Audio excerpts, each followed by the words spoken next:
Selam dostlar, hoş geldiniz İyi Çoban kanalına. Biz ilerleriz bizim temayı aile için.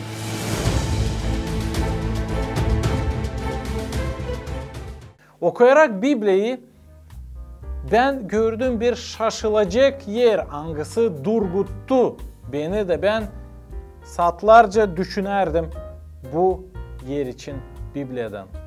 Zira çok yeni fikirler aldım kendime, ondan paylaşacağım sizinle. Bu yer şok içine soktu beni. Allah'ın yönünde içkiciler, çalgıcılar, yalancılar, homoseksüalistler, hem orospulukta gezen olanlar, kim yaşamır sadece karısından ya da adamından ama başkasından da, bu hepsi insanlar Allah'ın yönünde bir türlü günah yaparlar. Da onlar gök padişahlığına düşmeyecekler. Biz dostlar, kültürümüze bakarak, nice bizi öğrettiler ona bakarak, ayırırız işleri hem günahları da söyleriz. Bu iş pek çirkin.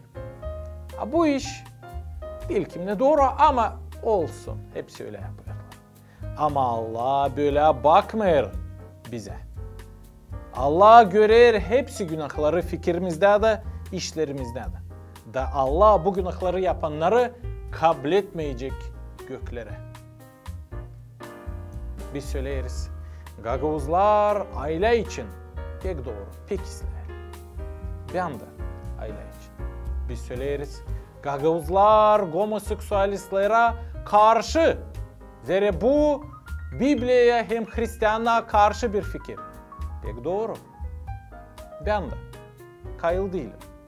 Hani homoseksüalizm olsun bizim devletimizde Gagavuzların arasında. Zira bu günah. Ama biz söylemeyiz. Ya da pek sihire Gagavuzlar söylerler. Hani yalanlar günah. Hani çalma komşundan ya da devletten nalog ödemeden günah. Niçin biz söylemeyiz? Hani orospulukta gezme, karına ya da adamına yalan söylemeye de başka karıyla adamla yaşama günah. Hep öyle. Allah'ın yönünde homoseksüalistler hem kim adamınla karısından sadece yaşamıyor ama başka adamlarla karılarla yaşar, hep öyle bir türlü günahkar. Niçin biz bu işlere karşı durmuyoruz? Hep başladığıyla ayos yaşamayı arama, başladığıyla Allah'ı aramada halis Hristiyan moral işlerini, o zaman biz hepsi günahlara karşı olacağız. Ama ayırmayacağız bir günahı. Hangisini biz halis beğeniriz, titsi bize gelir.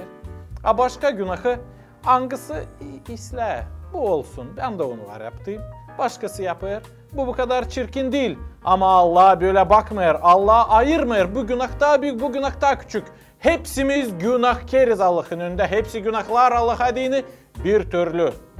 Sevgili dostlar, balgagozlar, bakın ne yazar Allah'ın lafı. Bu yer durguttu beni de ben şok oldum okuyarak bu yeri Biblia'da. O yazılı 1. Korintlilere 6. başta 9. sıradan aşağı doğru. Bilmeyersiniz mi? Hani doğru olmayanlar gök padişahlığına miras etmeyecekler, girmeyecekler.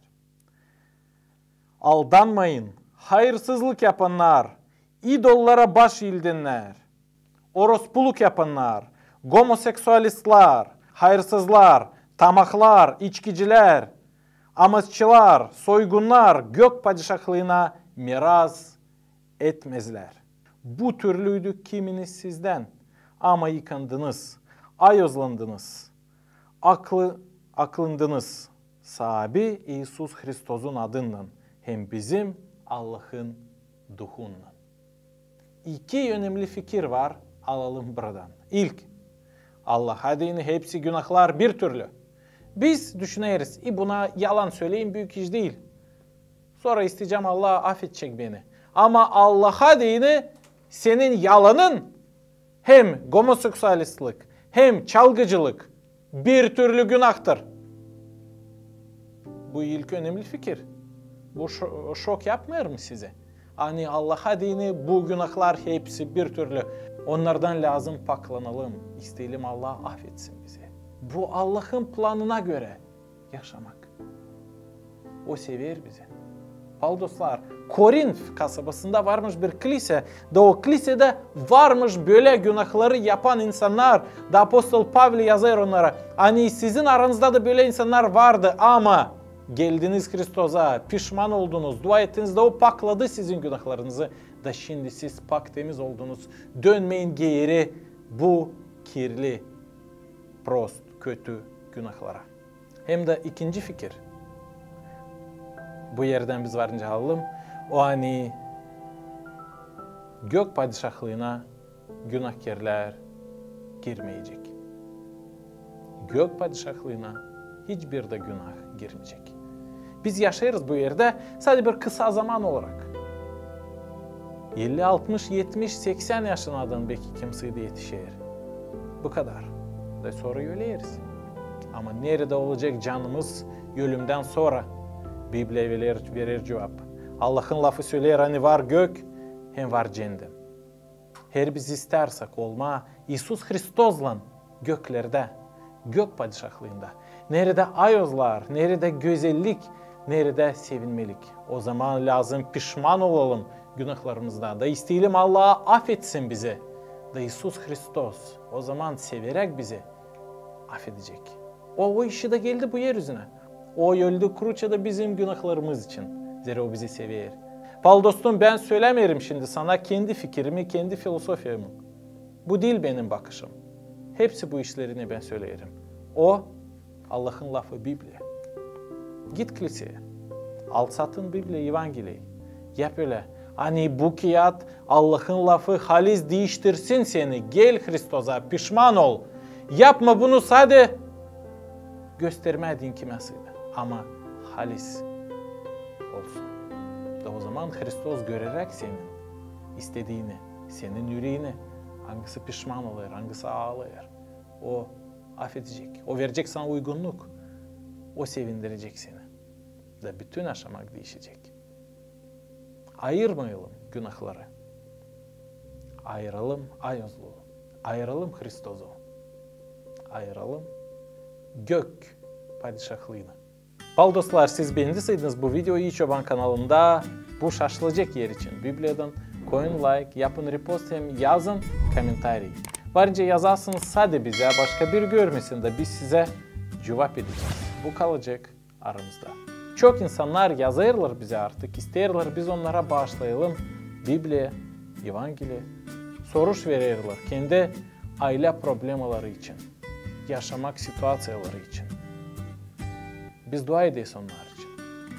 Biz nasihat veririz Biblia'dan alarak. Nasihatlar. Hristos sever bizi.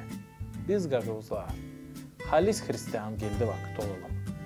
Halis inanalım. Dil yapılalım. Kalınız sağlıcakla.